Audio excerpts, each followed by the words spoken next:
Dan Stonall, thanks for coming on. You're very welcome. How are you, sir? No, I'm good, mate. I'm good, yeah. Yeah, nice to see you. Yeah, thank you. Nice to see you too. Been a while? Yeah, it's been a while, hasn't it? Yeah. When last we seen you properly? A couple of weeks ago, wasn't it? Weeks ago. Yeah. Considering we're sort of like in the same sort of working circles, we don't really pass each other that much anymore. Not anymore, no. Yeah. But anyway, like to start with every sort of guest. Yeah. Take us back to the beginning. How it all start with you. Take us back to your childhood. What was it like growing up? Okay, right to the beginning. Okay, so I was born here in Rugby. Teenage parents. Yeah, okay. How old? They were 17. Okay. That's young. My mum had me when she was, I think, 18 or 19. Yeah. Grew up really with just my mum. Yeah. My dad was never really around. He wasn't a nice character, I'll be honest. Him and my mum eventually split up. He wasn't a nice character? No, he was always out cheating and stuff. Yeah, okay. So he left when I was 6 or 7. Don't do it. I hate that. And then my mum. Don't do what? You know what I mean. No. 6, 7. Oh. No, never. He didn't even punch me. Why would do that? Punch me in the head. Punch me straight in the head. But yeah. And then my mum met a new guy. He was from North. Okay. He moved down here to be with us. And then we moved up north to Lancaster. That's where he's from. Oh, okay. And he became my dad. Yeah, nice. I changed my name to his name. So is that what's Stonall now? Yeah. Yeah. So he's still my dad. Yeah, nice. His granddad. Yeah, love that. He raised me just as equally as he raised my brother and sister. So yeah.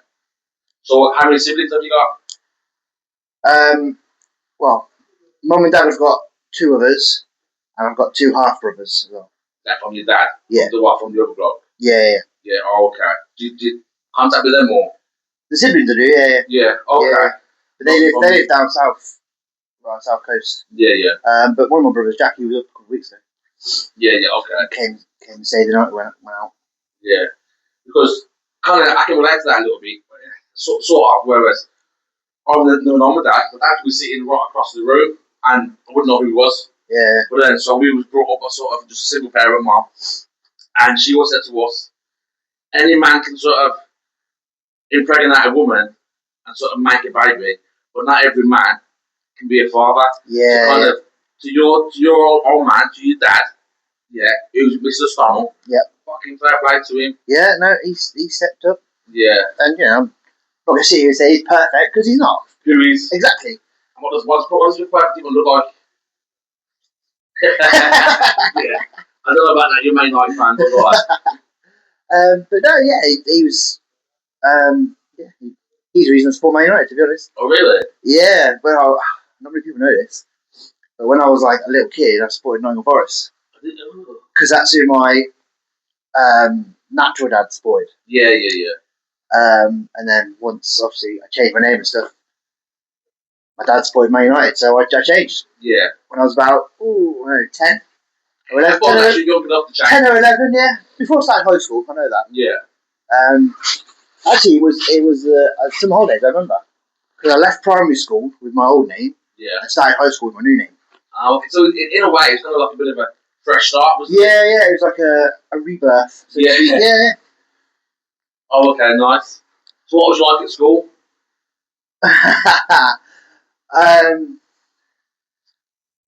I was horrible. I was an angry kid.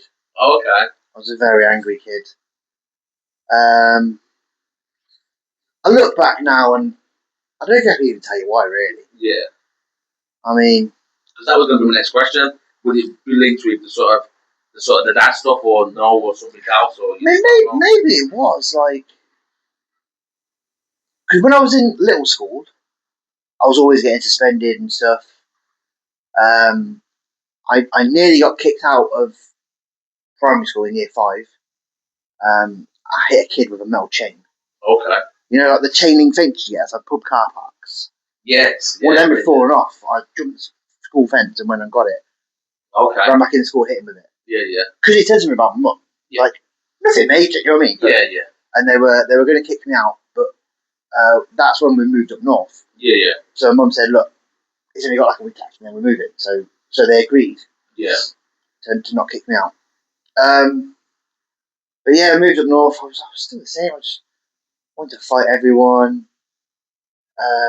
But I calmed down, hit high school, and then I was just more of a cocky kid. Yeah. Do you know what I mean? Like, back chatting teachers, being a class clown. I was lazy with my like coursework and homework and never doing it. But sometimes that is also quite normal as well, isn't it? I think I was worse than the average kid. Oh, okay, yeah. And I just do stupid stuff. But I was one of the kids that I got caught for everything. Yeah. Anything I did wrong, I got caught. You weren't good at it. No. I'll give you an example. I was in year 7, we were walking home, and my mum loves telling the story. Where we lived was when we lived in Easham at the time, and I went to Morecambe High. To walk to the bus stop, we had to walk down these like this back alley. Yeah. It's like led to garages. Oh, okay, yeah. And someone dared me to pick up a brick and throw it through someone's window. So I just did it. Yeah. And to this day, I cannot tell you why. Yeah. They dared me to do it, so I just did it. Oh, okay. Anyway, that same person grassing up to the school. Nice. And obviously, when I went mad, and they took me round there, this person's house, to apologise. I'll never forget it. He had these like concrete steps going to his front door. So I walked up these steps and I knocked on the door, and this guy answered the door, and no joke. Bear in mind, I'm what 11, 12.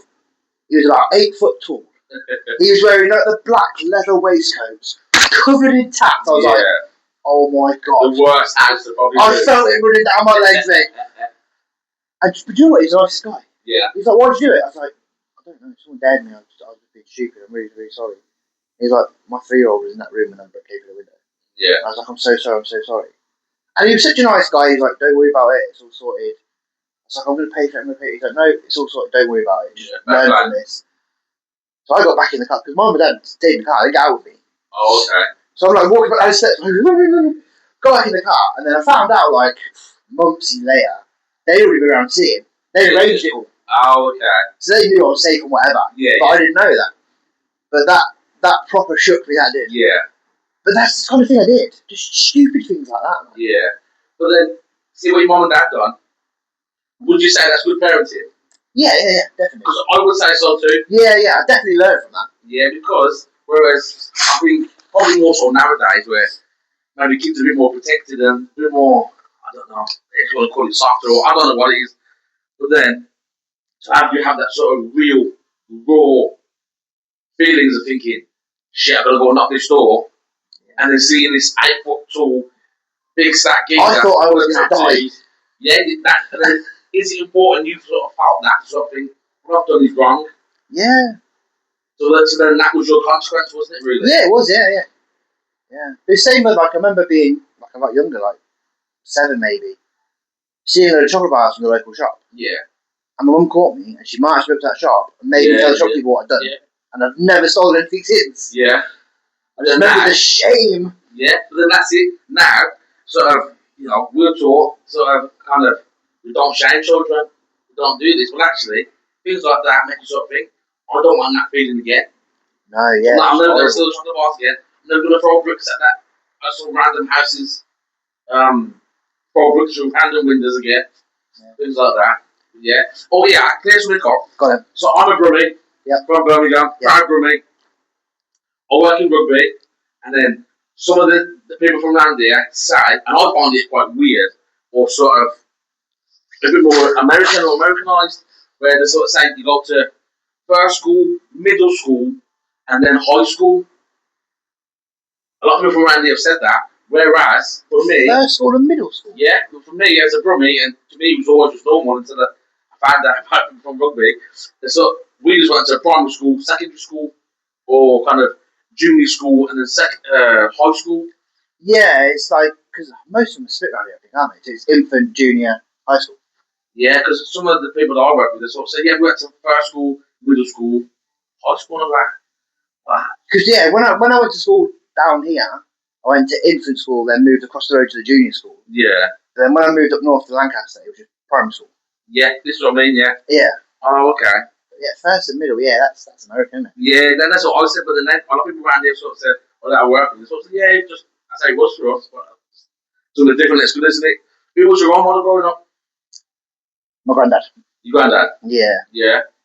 Yeah, definitely. How so? Why so?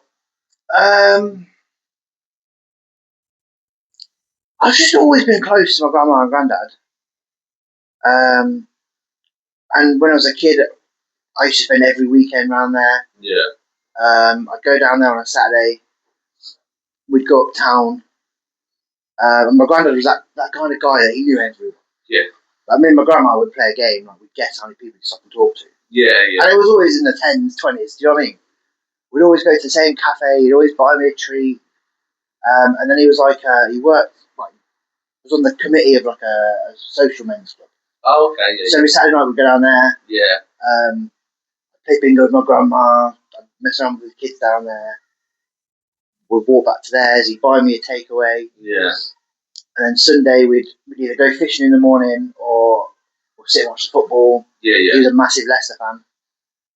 And yeah, that went on for years. Okay.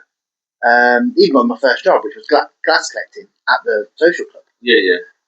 And yeah, like even when I got with my missus, he'd come and pick me up from work on a Sunday. Yeah, yeah. Go and pick her up, and then we'd go, and then Grandma would make us dinner. Yeah, we'd yeah. sit and watch the football together, and then he'd bring us home. Oh, okay, nice. So you mentioned your missus. At what age did you meet your missus? 18. 18? Yeah. Okay, so then, how old are you now? 38. That's 12 years? 20. 20, yeah. Shit. So, yeah. Again. Is that probably laughs? Yeah. It's about something. Okay, then. So then, so you meet your missus about when you're 18. Yep.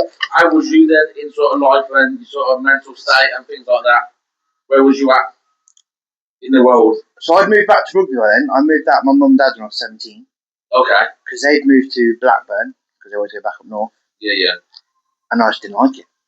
Oh, so you made the jump then to move from north? I had no friends. Yeah, yeah. So yeah, I came back to Rugby because my uncle, he'd gone through a divorce. So he'd bought a house. So I moved in with him. Yeah. So he was kind of never there really. He did his own thing, I did my own thing. Yeah, I had a full-time job. I was earning loads of money. Yeah. I was doing life, to be honest. Yeah, yeah, nice. Going out every Thursday, Friday, Saturday, Sunday. Yeah, we were living it large. Yeah, we were saying at that age. We get Thursday, Friday, Saturday, Sunday, and just have little meetups during the week and go to the pub and have a drink and whatever else. Yeah, nice. All right. And so, what would you say is or has been your current or your biggest adversity in life? That would be my depression and my anxiety. Okay. Tell me about that.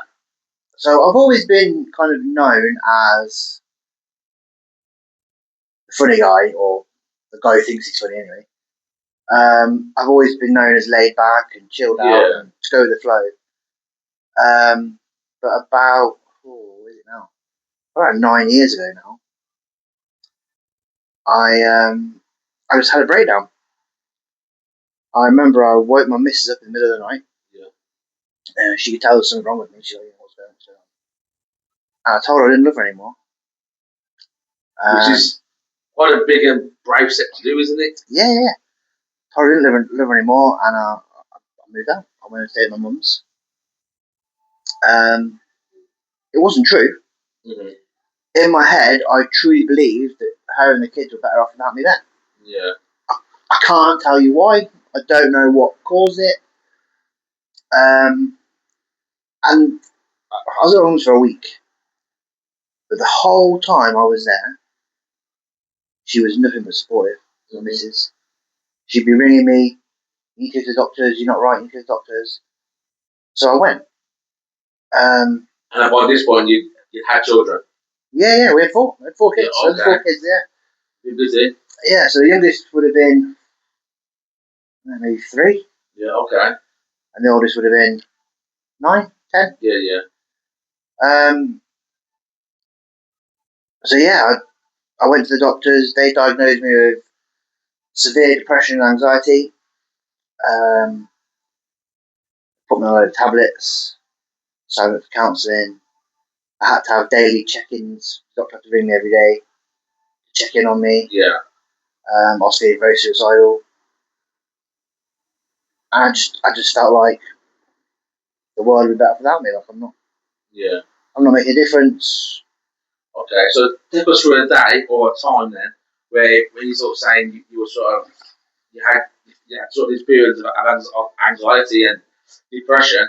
What would that look like?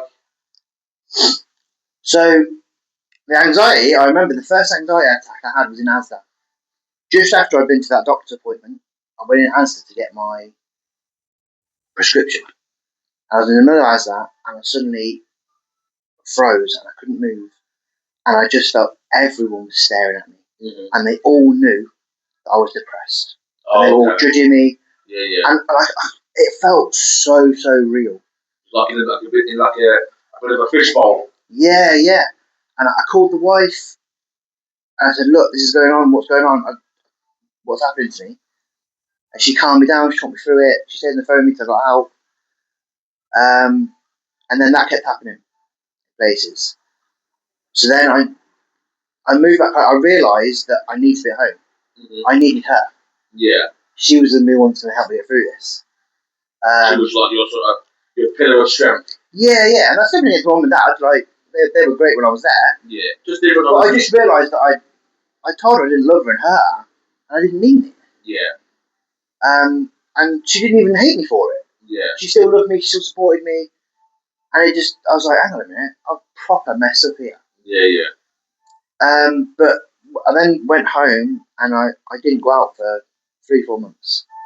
Couldn't leave the house. Mm-hmm. I felt like everyone, like I couldn't go past any windows. Yeah. I felt like every window had someone glaring at me or staring at me from their window. Oh, okay. Even to the point, because back then I smoked, and we used to have a little wall outside our house. We used to sit on the wall and have a fag. Yeah. I couldn't do it because I felt people watching me. So I'd go in the back garden and sit behind the shed. Okay. So no one could see me. So a fag. Yeah. And I'd just sit in the kitchen. I'd ignore her, I'd ignore the kids, I'd just sit in the kitchen.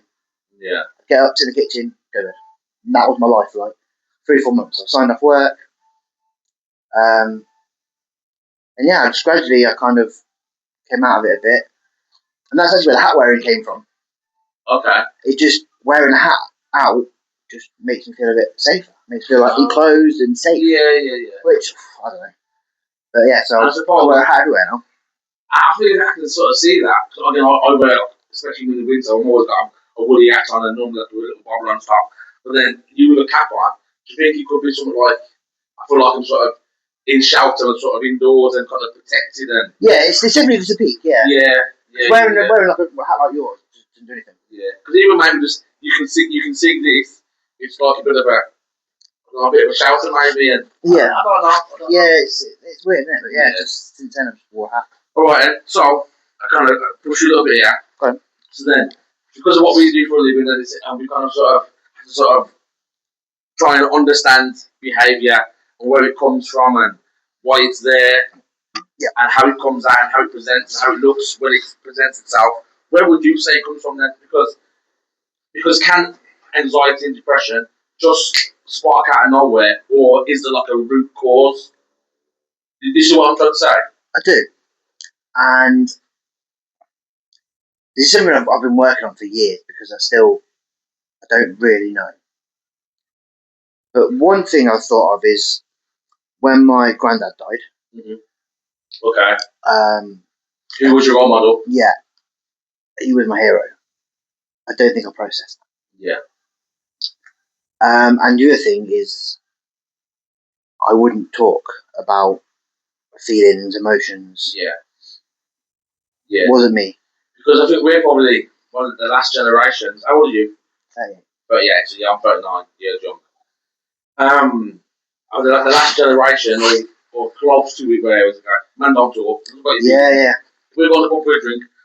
Don't tell me about how you feel. Yeah, we'll talk about the football, we'll talk about women. Bit of banter and take the piss and, tell me you feel sad. Don't be a pussy. Yeah, Come on, get the beers in. Kind of thing. Yeah. So again, we grew up with that, didn't we? Oh, I feel like this way, and I'm sitting with my mate Dad. I wouldn't mind telling him about X, Y, and Z, or my anxiety and my depression, but actually, all he wants to talk about is birds and football and just taking the piss out of me. Yeah. Trainers I'm wearing, or the hats I got on, or whatever it is. Yeah, definitely, yeah. And I think that just over the years just built up and built up and just had nowhere to go. Do you know what I mean? So when you started feeling like this, then did you have like a bit of a not an outcome, but like a source to sort of vent to or whatnot? Would you sort of tell someone about how you're feeling? Yeah, my wife. Yeah. Okay. I told her everything. Good. Nice. And I still do to this day. Yeah. Anytime I'm feeling low or sad, even, the good thing stuff as well, but I share everything with her. Yeah. Nice. And I mean, I'll tell you now, like, we've been together 20 years. We are currently in the happiest stage of our marriage we've ever been in. I can relate. We are so open and honest with each other. Yeah. That's so true. We've just hit 19 years. We have in November just gone, and I don't know if I could say we've been more solid, more happy, more secure, more of a unit. Yeah. Do you know what I mean? And to do it, yeah. That's it, yeah. Yeah, because I had a blip kind of last year. I got quite down, and I had a couple of weeks off work. Yeah. But I managed to I saw the signs. So I was in the doctors. Yeah. And I did the counselling. And I've come out of it. Do you know what I mean? Like, it was manageable. It wasn't like... Yeah.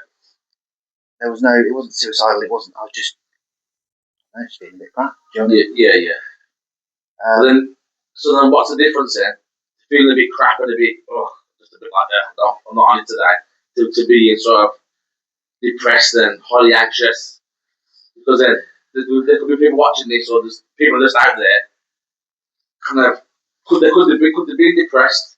I'm just thinking, I'm a little bit shitty and don't really understand where they're at, or just kind of thinking, well, I feel a bit crappy, but then in their heads thinking I'm depressed, which then sinks them even lower. Does that make sense? Yeah. And I think I found it's important to disassociate the two things. Yeah, anxiety and depression. Yeah, okay. Because I can recognise with my depression, if I have a crappy day, it's just a crappy day. Yeah. But if it gets worse and worse and worse, I've learned to recognise the signs. Yeah. And because I'm open with everyone, like I'll go to a manager at work and I'll say, look, this situation. Yeah. I'm worried, and I'll tell everyone. They're probably sick of hearing about it. I'm not gonna lie. Here it goes again. Yeah. And if you are, I'm sorry. Yeah. And that has really helped because then I know how to fix it. Yeah, you kind of can manage yourself better. Yeah, I've got that support network, and it's all good. Yeah. And I know, even when I'm in that state, that downhill, I know I'm going to come back up again. Yeah. All right. So because you kind of learn through experience. Yeah. And then you can see the hill coming up, and you're going down the hill, and you're thinking, oh shit, here we go again. Yeah. What are you doing then to sort of say, right, we're going to ride the wave, yeah, and then sort of put ourselves back on the up curve? What is it that you do? I mainly force myself to do things. Yeah, such as? I force myself to go to work as normal. I'll force myself to go out for a walk with the kids. Yeah. Nice. Go into town and play pool with the kids. Whatever. Yeah. Whatever I would normally do, I force myself to do it. Yeah. And would that be sort of advice you would give to people if you were sort of kind of depressed? Yeah, and it's a hard one because I don't want people to think I'm that, man up. Yeah. Because I'm not. I hate that phrase so much. So many people do that. Yeah, man up is it's such a horrible phrase. But you do have to kind of force yourself to do a little bit. To do the things you would normally do. Yeah. Same as, like, you've got a stomach bug and you've been sick, you haven't eaten in a couple of days. You have to, that first bit of food you have to kind of force it in, don't you? Yeah. It's the same kind of thing, I think, isn't it? Like, yeah, because as much as you say the term man up, it's kind of got a bit of a derogatory thing about it now. Yeah, it does, yeah. But I do think there's still a place for it. Whether we're using the term man up or I know what you mean. Resilience. Yes. That's what it is. It's resilience, yeah, definitely. That's just a proper word or a nicer word for it. But actually, just like you're saying, when you feel depressed, then you're thinking, so what, I'm just going to go and do it anyway.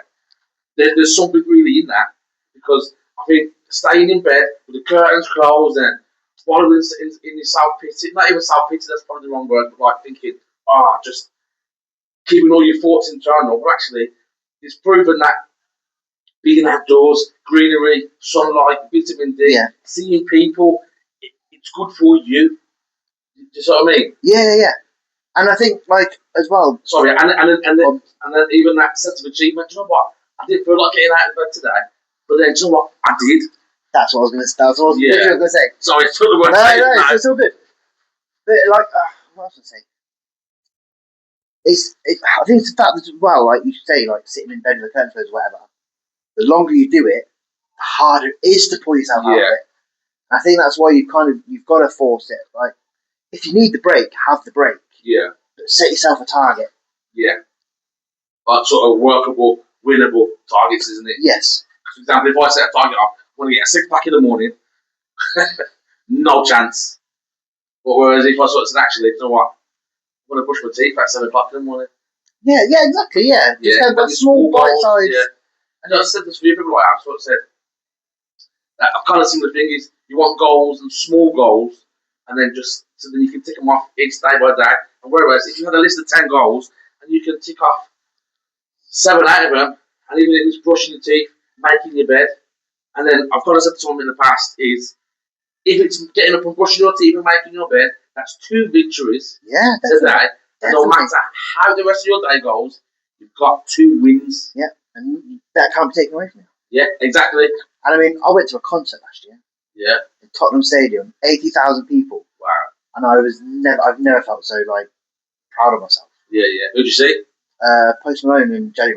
Oh yeah. Nice. Yeah, wicked. So then we've not done that in the past because of anxiety and things like that, and then of course the depression of getting out of the house. Yeah, I mean, if my anxiety is bad now, I still can't go into Asda. Yeah. You what? Sorry. I still can't go into Asda. Oh really? Yeah. If I'm having an off day. Yeah. I'll sit outside and wait. Oh, okay, yeah. So then, all right. So then, if we walk up to Asda now, when you walk up to Asda, and sort of think, oh, kind of like a period or an episode has kind of just hit me. What do you do then? How long does it take to sort of shake off or sort of move on or? It varies. Yeah. Give me an average. It varies. And then, is there anything particular that you do? Even if it's call your wife or just sit there and tap your knees, I don't know. If I was on my own, I just wouldn't go in. Yeah. You turn around and go on. Yeah, I'll go somewhere else. Yeah. Oh, okay. I think it's just because that's where I had that first panic attack. Yeah. And it just always, I don't know. Okay. Maybe a trigger or whatever. I don't know. This leads to my next question. Really, do you feel like you have triggers? So then potentially Asda could be a trigger. So then you got the scar from the very first time. Yeah. That's always going to be that, isn't it? Yeah. That makes sense. Do you have any other triggers? Or anything that kind of, you think that sparks you off? Like a bout of depression or anxiety? Being outside on my own, it's not really a trigger. If I'm on my own, I just have this constant feeling that something bad's going to happen. Yeah. I can't tell you what or when or where, but it's this constant feeling that something bad is going to happen. Yeah. But if I'm like with the missus or with the kids or with some mates, because I think when I'm with the wife and the kids, I think I've got to protect them. So I don't have the anxiety because I'm thinking about them. Yeah. So it's not about you then anymore, is it? No. It's about, if I come running at you with a bat, you're thinking, it's not about me. I'm going to protect these people. Yeah, exactly. Yeah. But there's some advice in itself, isn't it? It's kind of try and take it out of yourself or step away from yourself and sort of thing, actually. It's not just about me. What about my children? What about the missus? Or, for other people, the husband or the mom, the dad, or even people like dogs and cats, pets, Yeah, see, for me, it's music. Music's big for me. Yeah. When I walk to work, I have my headphones in. I have my headphones in, I'm fine. Yeah. I've got nothing. It's just constant dread the whole way. Oh, okay. So what you listen to, if you walk into work, how long do you walk to work take you? 25 minutes. 25 minutes. That's a decent walk. So then what you listen to? Plays on Spotify. Which is? Oh, it's so random. Yeah, go on, chuck me 2 or 3 songs. Okay, so you got some Eminem on there. Okay, new or old? Mainly old. Yeah, better stuff, isn't it? Better stuff. Yeah, there's a lot of old school hip hop on there. Tupac, Biggie. Yeah, can't go on with that either. Yeah, then there's punk rock like Blink-182. Yeah. There's country music on there. I don't mind a bit of country nowadays. I'm loving country music at the minute. Yeah, I'm absolutely loving it. What's his name? Chris Stapleton. Yeah, Chris Stapleton's alright. Yeah, I don't mind him. I'm going to see Luke Combs this year, Wembley. I don't think I've heard much of his music, but I've heard of him. He's so good. Yeah, I'll look him up. His voice is amazing. Yeah. That's a song. Okay, yeah. Any of his songs. Okay. Actually, sorry, come across a blog called I penned today at work. Elijah Scott. Don't know. Oh, it's a black geezer or mixed race dude, full of tattoos, and he plays the song that I like. I think it's called Cowboy Songs, and it's a bit of a country song. He's got a really good voice, but then he plays it over the Regulate song, which is like the old R&B. Oh, the Warren G one, yeah. Yeah. Or is it the Loonies one? I got 5 on it. It's one of them two. I can't remember, but I think I heard it on TikTok or somewhere. I thought this is good, so I just kind of looked it up and listened to it. There's another guy, Shabuzi. He's black guy with long dreads. And he's country music. He's really good. Oh, okay. That name rings about Shabuzi. Yeah. Oh, okay. So that's it. Because I'm not a massive music guy, to be fair, but it is mad sometimes how music can have such a big effect on you. Yeah, if I'm lifting you up or even dropping you down. If I'm on my own, no matter what I'm doing, if I'm on my own playing an Xbox, my music is on. Yeah. That's that's too loud. Yeah, nice. Alright, and so you're Dan Stonall, been on this earth 38 years. What would you say life has taught you?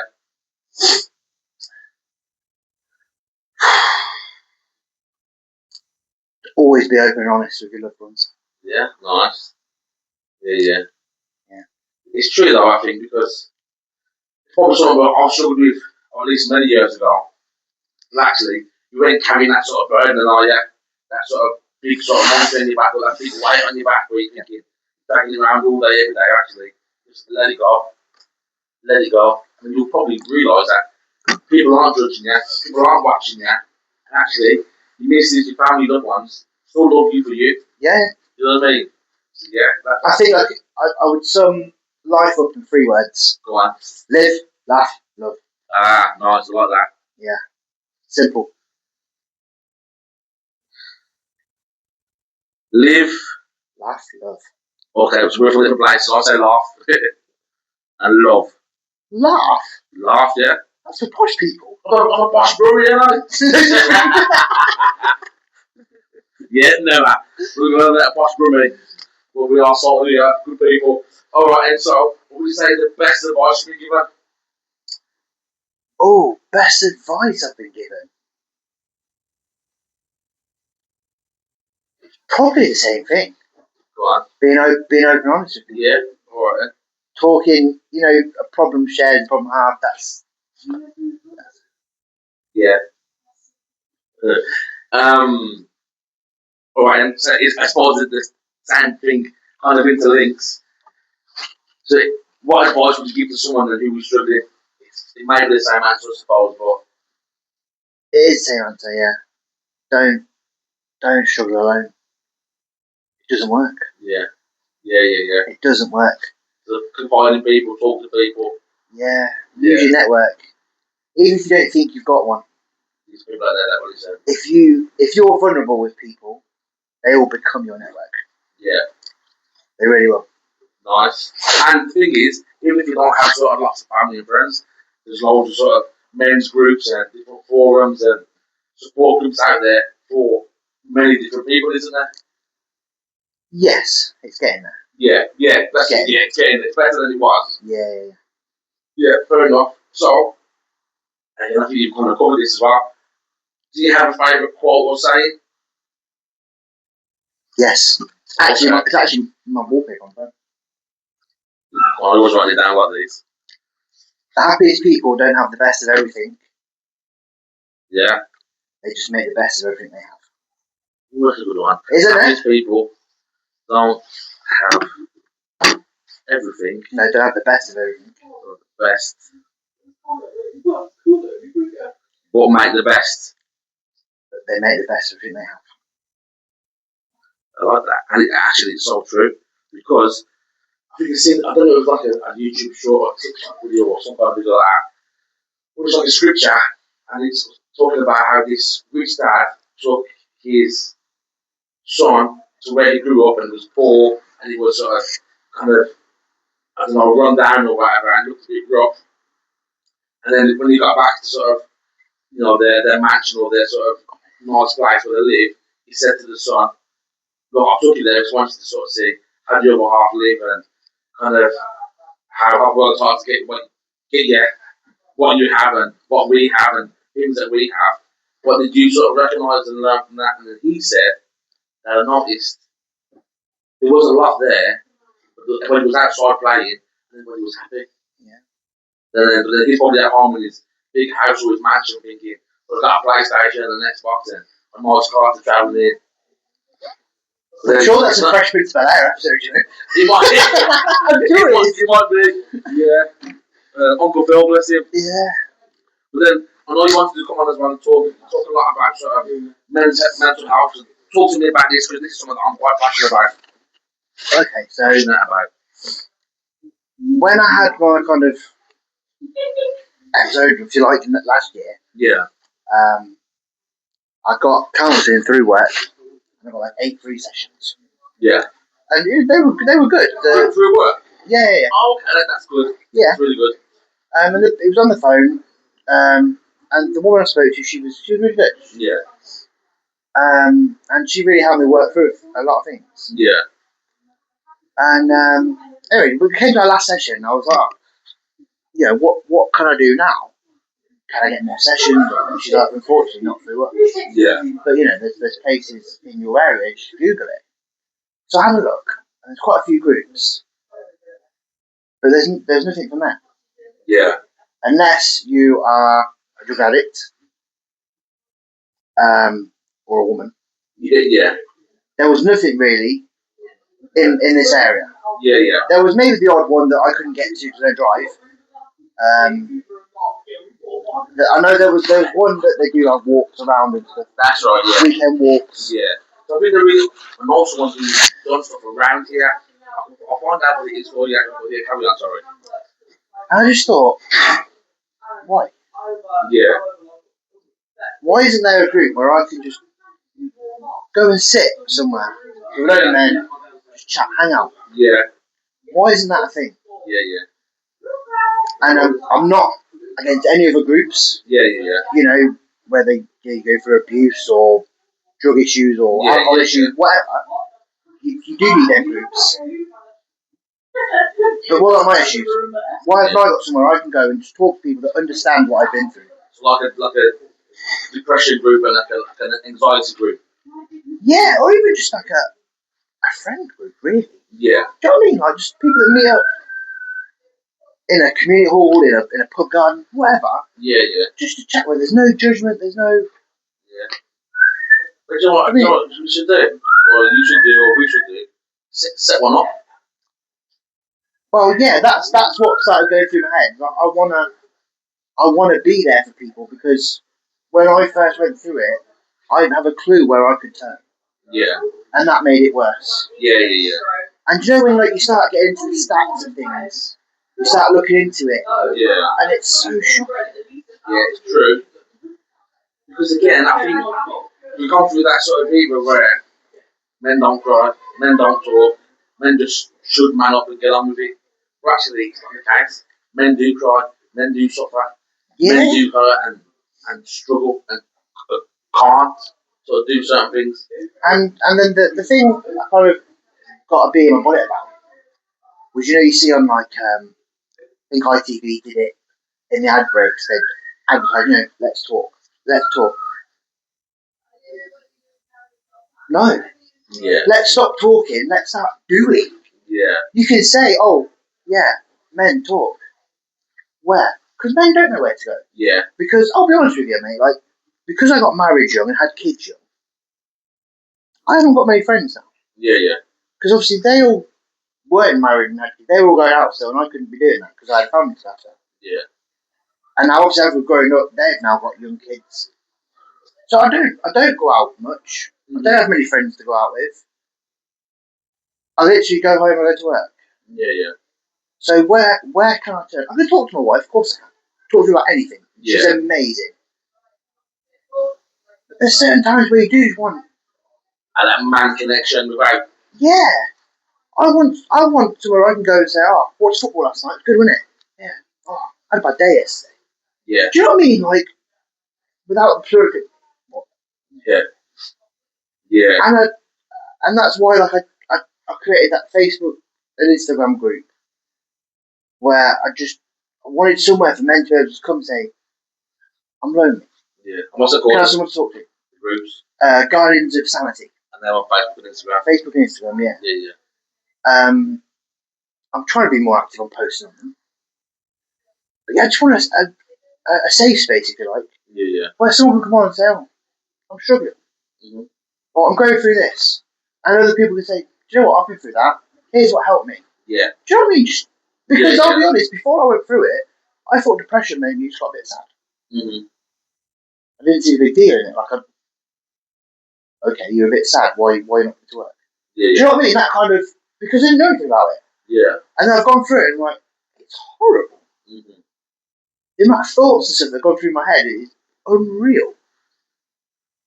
And I had no one to talk to about it. Yeah.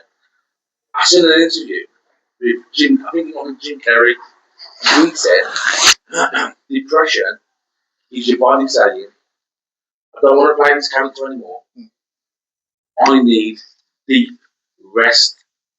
Yeah. So it's like depression, but deep rest, as your body's sort of saying, I'm going to lock up from all this and just bring it right down and kind of, if you like, rest and recover, then come back up. And then, I don't know if he said it or not, I can't remember what he said, but then actually coming back up is the hard part.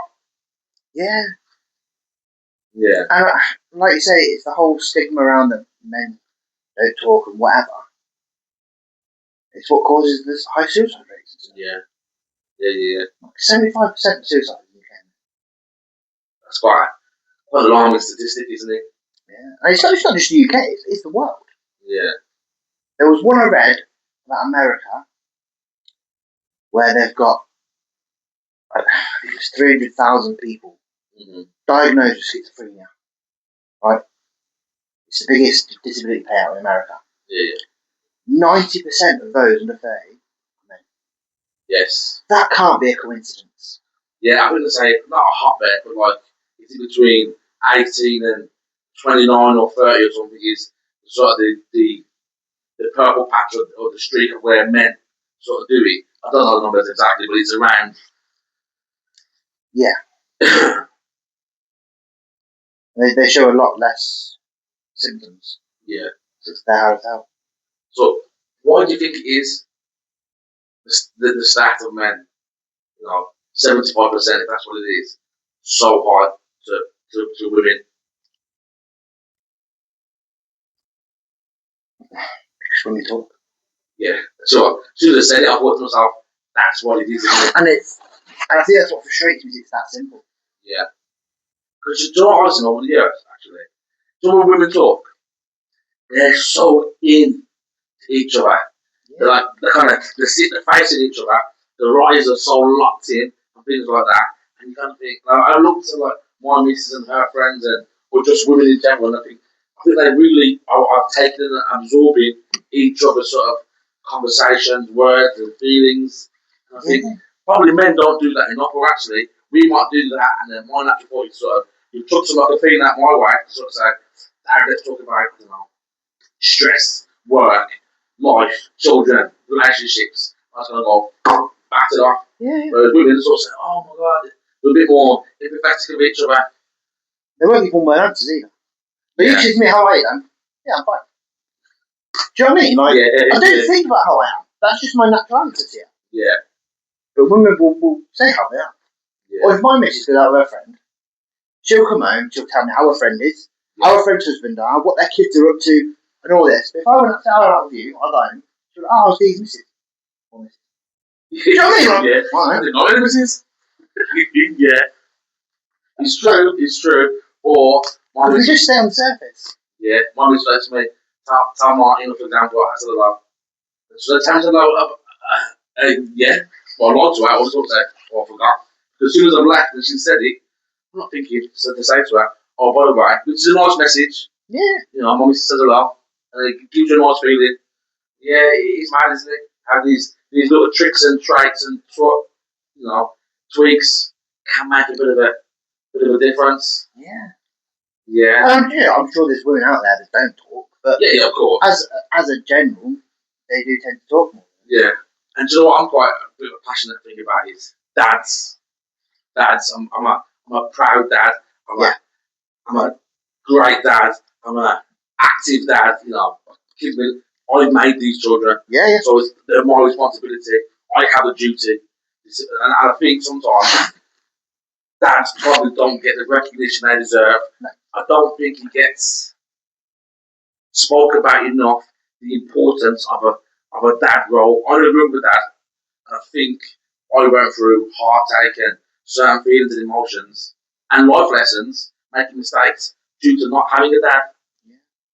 And I just sort of think, I don't think it's appreciated enough what dads do. No, and it's like there's so many schools out there. They'll do Mother's Day assemblies, but they won't do Father's Day ones. This is what I mean. I was just a dad, yeah. And I get that a lot of kids don't have dads in their lives. Mm-hmm. I get that, but there are kids that do. Yes.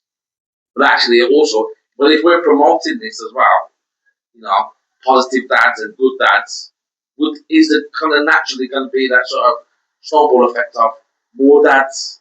That might sound cheesy or corny, but you see what I'm trying to say? Yeah. Well, I've got 3 boys. I want my 3 boys to grow up and learn from my mistakes. Yeah. Do you know what I mean? I want them to be better than me. I want them to be able to be open and honest. I want them to think, yeah, it's okay to cry. Yeah. It's okay to tell you how I'm feeling.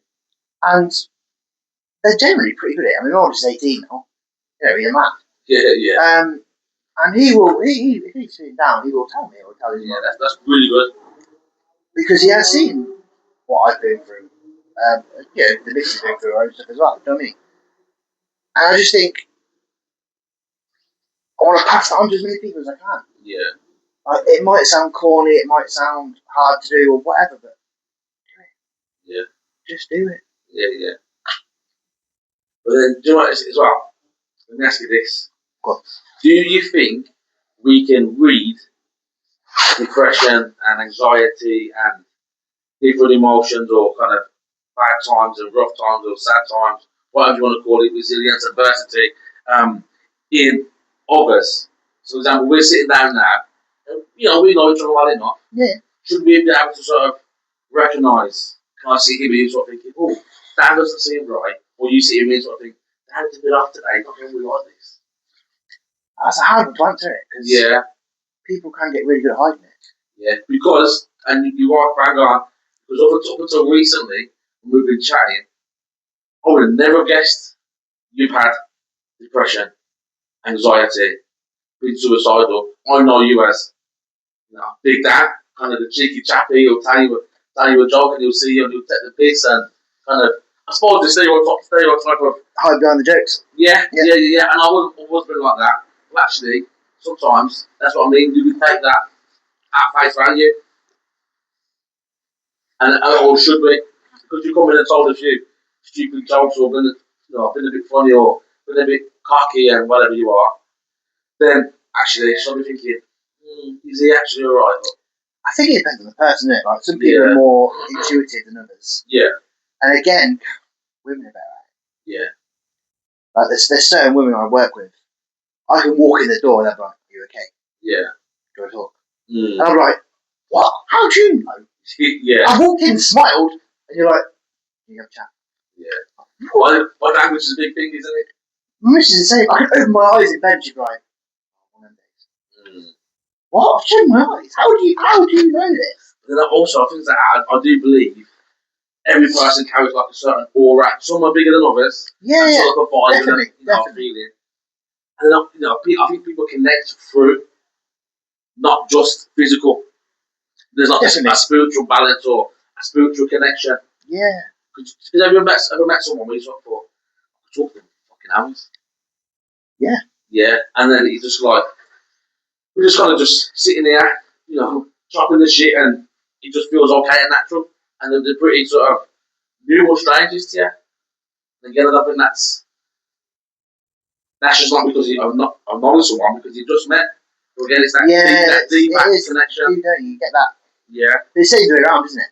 You can meet someone and think, I like you. Mm-hmm.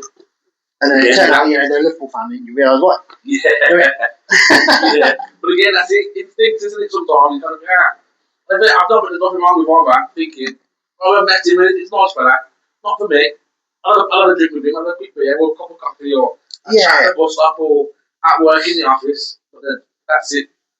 Well, some people might feel like, I could go out and not out with him, spend the weekend with him, alright. I could do this and do that, go on holiday, and go away, or whatever it is. Yeah. Whereas some people, it's like, yeah, quick coffee, how you doing? I'm okay. Sweet, so that, goodbye. Yeah, because they take something, don't they? Like, talking is only like 10% of your communication, like that, don't they? Like, yeah. Even that's what it is, isn't it? It was supposed to be reflective. Look, you're kind of facing me, but I'm kind of facing sort of that way. Whereas actually, should I be facing you to sort of say, actually, Dad, I'm in tune with you today. You should have shot to the camera. Or am I? Oh, should I? I think the pub's closed.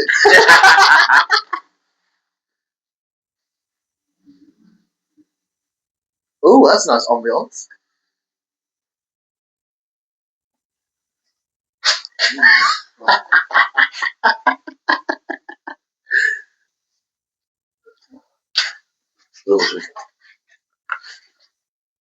So we'll say, sorry about that. About sort of there being sort of support from men, things to go. What you're trying to do now with the Guardians of Sanity. Yeah. It's kind of make a place or kind of produce a place where men specifically can sort of go and talk about their feelings no matter what it is. Yeah, and what I ideally want it to be is when I have loads of people part of it and someone could post on there and then another member can then message them and say, do you know what I mean? I've been through this and they can connect. Yeah. Do you know what I mean? Like, just be that platform. Yeah. Because I haven't got that. If someone messages me like, oh, this is going on, what should I do? I'm not an expert. I can talk to you, I'll give you advice, I'll share my experiences, but I don't know. Yeah. I'm not a doctor, I'm not a counsellor. I just want to create a place, a safe place. Yeah. You know what I mean? That's really good, isn't it? And actually quite important that I think women as well, but then men probably having, the lesser resources to sort of do things like that. Yeah. And also, the stigma of, as a male, it's okay to go and talk, have a chat about feelings. That was what I was going to say before. We've kind of, we're sort of talking, and I've sort of, or you or me, we're talking, and we've told a few stupid jokes. Sometimes should we make it a bit of a habit or a pattern? Just sort of, let's also move to each other at work. Hey, really fun. And sort of, and I sort of thought, I'm not sitting down for ages, even though it seemed fine. So I'll just check in and sort of say, hey Dan, text you maybe, good to see you today. I know it's been a while, or you seem really well, but I just wanted to check in, hope everything's well, and then at least does it give you an opportunity to sort of say, yeah, do you know what, David or D, things that haven't been the best recently because, and then you kind of open the door. Yeah, and I think we've got to start changing our answers. Yeah. When your mate says, oh, how you doing? Don't just say fine or I'm okay. Actually tell them how you're doing. Yeah. Ask the question. Yeah, open that gate. Go through it. True. So and true. I'm just as bad as the next guy. Do you know what I mean? Like, that is my go-to answer. Yeah, good. I'm never the worst day of my life. If someone says, you alright? Yeah, good. Yeah. That's just, my natural instinct is to say I'm good. Yeah. So true. So true. So moving forward, what's your plan? I'll be honest. I haven't got one. Yeah. I just see how it goes, wing it. So I live my life. yeah. And again, it's that sometimes typical men behaviour. Yeah. Just kind of sort of bringing it hoping for the best, and actually sometimes should we have a bit more. And again, I suppose come down to individuals. I think I'm a bit of that as well. Just wing it, well, I'll be alright. Bit of cheeky chappy, a bit of charm will get me through. Tell a few stupid jokes. the house alright, we like the house, or we would do this room or whatever it is. But actually, sometimes it's not always the case, is it? Do we need like a sort of a backup plan or a plan B? Yeah, I mean, I'll post more on my groups. Yeah. Try and get, as many members to join as I can. Spread the word far and wide. Do you know what I mean? I think it's the first time I've ever felt really passionate about something. Yeah. And actually, at work, I had to do a first aid training. Mm-hmm. And at the end of this first aid training course, the guy who led the training, he said to us, St John's Ambulance, oh, we also do mental health first aiders. Oh, yeah, yeah. And I was like, so I wanted to what's that? Yeah. So I figured it was, as the title suggests. So I looked into it a bit.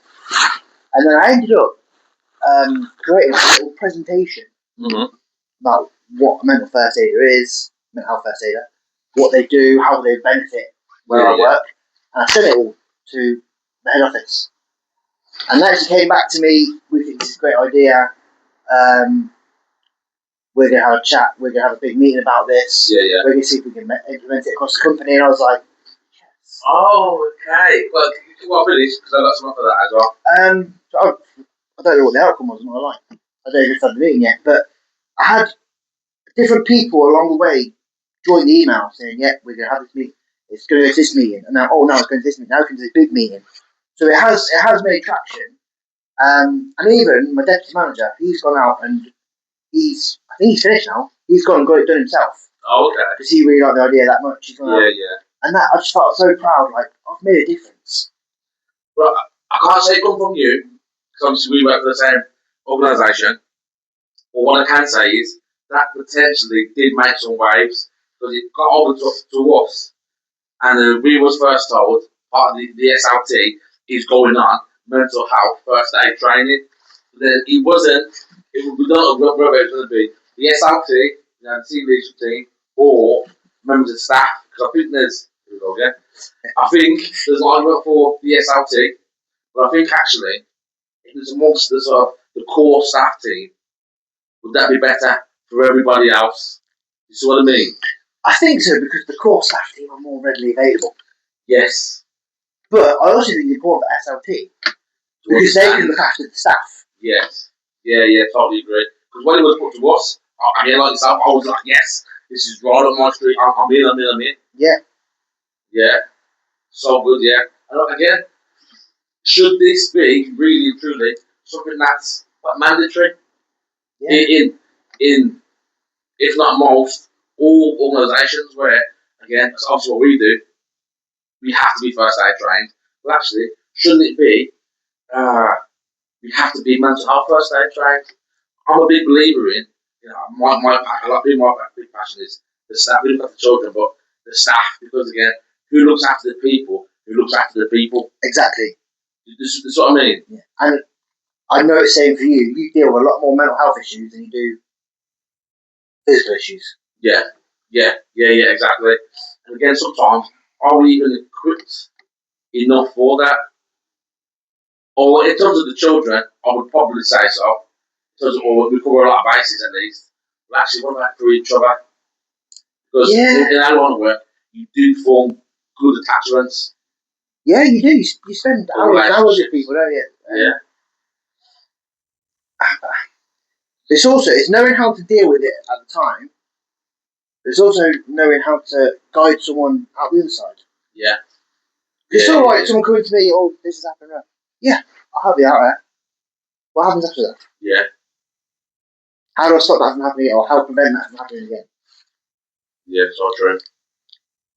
Yeah, it's things like self-harm. Yeah. I can be there. I can put bandages on you. I put plasters on you. I can ring whoever I need to. But I don't know anything about self-harm. Yeah. I've never experienced it. Yeah. So I can't say to you, oh, right, now do this and make you feel better. There's something doing it. Yeah. Because I haven't got a clue.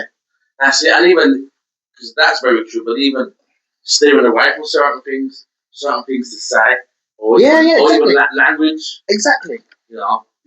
Call it self-harm. is that aspect stuff? Because I know, it can be called now self-injurious behaviour, which, again, I think sometimes some things get a bit too pandery, but at the same time, is that triggering for somebody? Exactly. Yeah. Yeah. And yeah, that's something I would love to help people with, because that can cause so much damage. Yeah. So many like long-term effects. Yeah. I mean, how many adults have you met and they've got scars everywhere?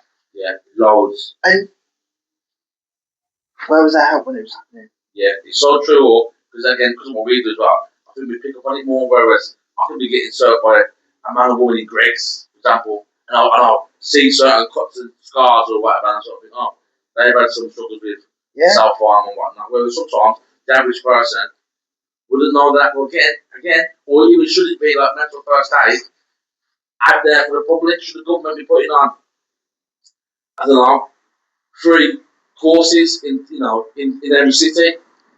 Or Get in in schools. every area? Get in schools. Get in schools. Yeah, and that's it, isn't it? Again, because you can't see the mind. I can see your body.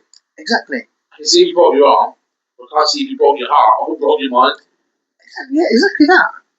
And it's the same with like, if I'm getting fat, I can go to the gym and go on a diet and do something about that.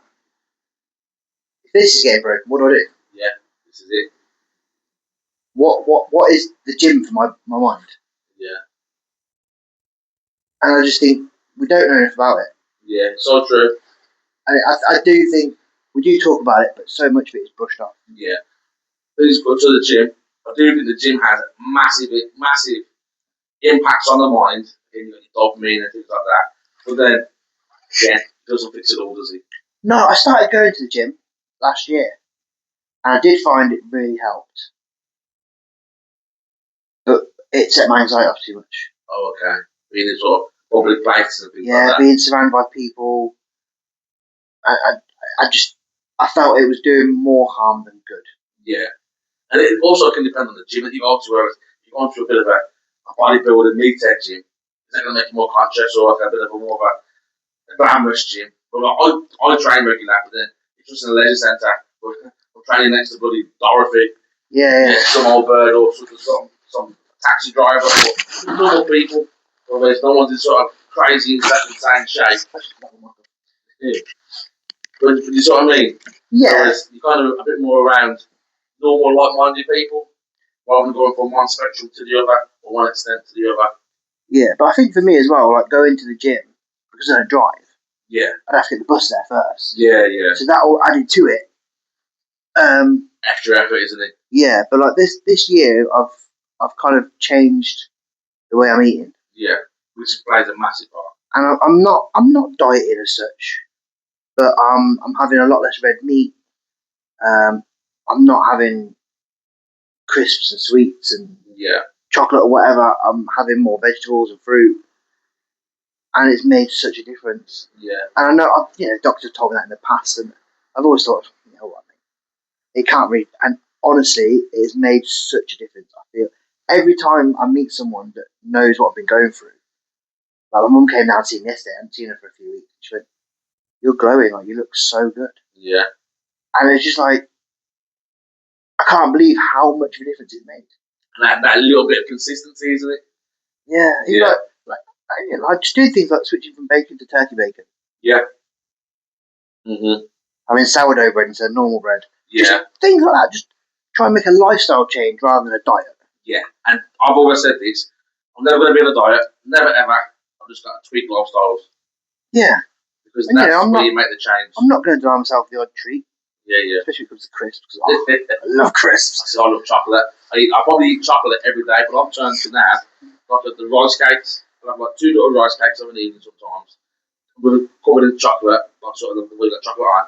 And I'm still getting that sort of chocolate hit and kick. Yeah. But without sort of all the damage. Yeah, see, I'm not a big chocolate fan. I can't I like chocolate. Love it. And Chris is my dad. Yeah, but that's it. And everyone's got their voice, and that's okay because that makes you human. Yeah, of course it is. And that makes you. Yeah. All right. And so, give me 3 fundamentals you live by, or principles, or morals, or things like that. Goes back to this, doesn't it? Yeah. Live, laugh, love. Okay. Live, laugh, love. Okay. Sorry. Yeah. Okay, so you think it's important to live, to laugh, and to love? Yeah. Go on, tell me a bit more about that. Well, obviously, you've got to live your life, haven't you? You can't go through life not having any experiences, not having any enjoyment. Yeah. And I'm a firm believer if something is there, it can be offered to you, take it. Yeah. If you can do it, do it. Yeah. And I've spent too many years not doing things, or just feeling sorry for myself, just worrying what will happen if I do it. Like for instance, me and my missus have been together 20 years, never been abroad, never been on holiday together. Oh, okay, yeah. So I've just booked a holiday next year. We've been married 20 years next year. Yeah, nice. So we're going away to the Algarve. So lovely. Booked it 5-star hotel, like just gone and done it. Yeah. The first time we never had a honeymoon because she was pregnant at the time. But just if someone asks you out for a drink, do it. Yeah. If someone says, "Oh, come watch the football," or whatever it is, yeah. Invite you to a book club or whatever, just do it. Give it a go. Yeah, it's right, isn't it? You might not like it. You might not enjoy it. But if you don't try, you don't know. Yeah, if it's not for you, it's not for you. Do you know what I mean? Like, yeah. But just try things. Get out there. Laugh. That is important. Yeah. And you know me, I like to laugh. Yes, you do. So that's another great saying as well, I think. If you haven't got wrinkles, you haven't laughed enough. Yeah, true. I like that, actually. I like that. Yeah. And then love. You've got to have things in life that you love, haven't you? Whether it's people, whether it's things, whether it's hobbies. Okay. Do you know what I mean? Like obviously I've got my wife, I've got my kids, I've got Man United. They're my loves. No one's perfect, mate. No one's perfect. The rest of my family. Yeah. Yeah. All right, and so when all is said and done, and it comes to our judgment day, and we're about to be done, how does Dan Stonall want to be remembered? How do you want to be remembered? I want to be remembered as someone that did something. Someone that helped someone out, helped people, someone that made a difference in this world. Yeah. Whether that be a tiny difference, a massive difference, whatever. Mm-hmm. I want to be someone that did something meaningful. Yeah, nice. So kind of made a change and kind of moved the needle a bit. That makes sense. Yeah, definitely. Yeah, that's good. That's nice. If when I die, someone can say he changed my life. He did something. Yeah. I'm happy. But you know what? I think by the guidance of sanity, when you coming on and telling your story in this podcast, you're working towards that. I think I've got a similar aim or the same aim in terms of kind of. I think my legacy is my children. To be fair, I think for me, what my children say about me and their mom is really, really important. But at the same time, I think doing this podcast, I want people to sort of have to tune in and sort of find a podcast where they can relate to, whether it's you or the very first podcast that I done with James Norton or the anonymous guest that I had on, and sort of say I can relate to this, or I know that struggle, and then find someone that they can connect with. That makes sense. And make a change. I think, you telling your story tonight, if we can help one person, that's job well done. Yeah, definitely. Job really, really well done. So I've got like a bit of a thing that I do. So every guest that I have on, I ask them to leave a question for the next guest. The last guest that I had on, I believe it was Lewis Barry, sorry, my apologies. His question was, what is the scariest thing about life? Oh, that's a good question. That's deep. Yeah. Oh, that's deep. I think the scariest thing about life is the unknown. The unknown? Okay, tell me what that. Like not knowing what's coming next. Yeah. Not knowing where I'm going to be next year or 5 years' time or 10 years' time. Yeah. Not knowing where my kids are going to end up, what they're doing. Do you know what I mean? Yeah. Things that I can't control or I can't see. Yeah. I think for me that's the scariest. Oh, okay. So then, does that go back to a little bit? Again, I'm the same. I've got my own business. I believe I'm fantastic at what I do for that, but it's just I probably don't have. A bit like you, I'm probably winging it a bit too much and not having enough preparation and planning. But then you sort of say what you're saying with a bit of a plan. Would that sort of help that? A bit of plan and direction, like a 3 month goal, a 12 month goal, a 5 year goal. Oh, I think it's 6 1 after the other, isn't it? Yeah. Because I find if you have a plan and things go wrong, it's then harder to change. Okay. But if you're just kind of going with the flow and things change, that's right, just go with it. Yeah. But then it's easy to adapt. So it's like, where are you going? That makes sense. Whereas yeah, I can be trying to go this way, I might veer off, but then really I've got to get back on here. Yeah, I mean, I think like this moment in my life now, my kids are 18, 16, 14 and 12. So my You main better got goal, that right or you're in trouble. I'm sure I have. My main goal for the next few years is to get them ready to go out there in the world. Yeah. To pick the right partners, to make the right choices. And like you said, if they have their own kids, I want them to be saying, oh, your granddad taught me this, or your granddad used to say this. Yeah. That's my goal. And then kind of live life with my wife. Because we've done the whole kids and parents thing. We obviously started young. We're both 40 next year. Kind of want to become us again rather than mum and dad all the time. Do you know what I mean? Yeah, which is that's something we've been talking a lot about recently, which is why we've got the holiday. We'll start, doing little weekend breaks, date nights again, which we have been doing recently. But good. Yeah, just finding ourselves, who we are, and where we want to go. Yeah, nice. That's good. I think that's a good sort of message to leave it on. But then, what is your question for the next guest? Okay, my question's easy because I ask everyone this. Right? Go on. If you could go to any concert, present or past, what would it be and why?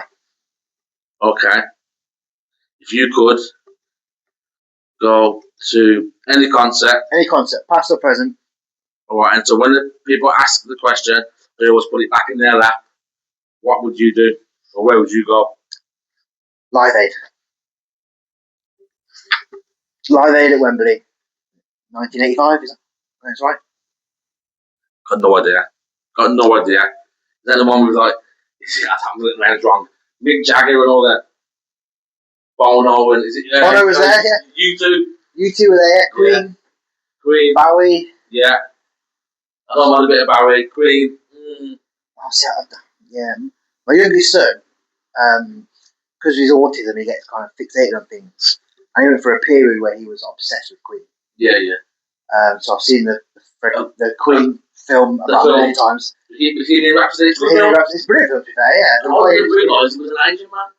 I didn't. I thought he was just a white dude. Yeah, I did as well, yeah.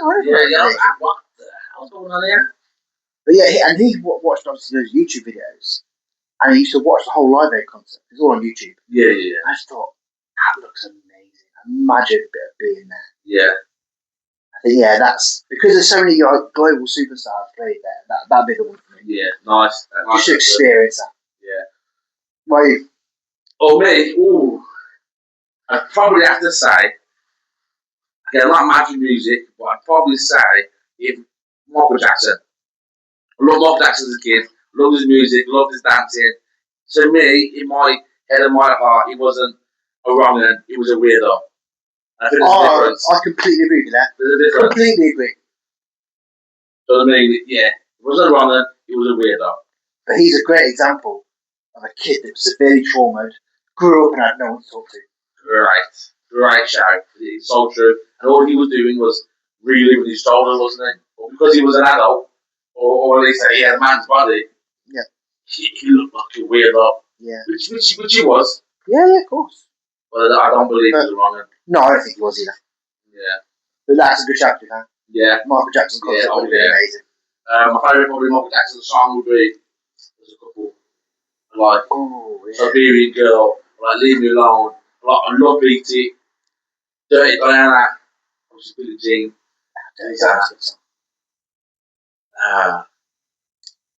What's that one as well? Heal the World. I love Heal the World. Heal the World. That's just such a beautiful song. Loads of classics. Loads and loads of classics. But Dan, is there anything going to finish up on?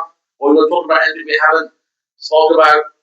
No, I think we've covered it all, man. Yeah, nice one. No, it's been good. I've enjoyed it. Right then, just shout out your socials where people can get in touch with you if you want to talk, want to get involved, and be a part of the Guardians of Sanity. So it's Guardians of Sanity on Facebook and on Instagram. Just join up, say hello, shout out. Just be there for other people, huh? Yeah, nice. I definitely sort of recommend having a look at his pages, post some really good stuff, and just kind of get a part of it and have a go. Positive vibes, man. Yeah, that's all. Get going. Thank you very much. Yeah, I love it. Nice one, fella.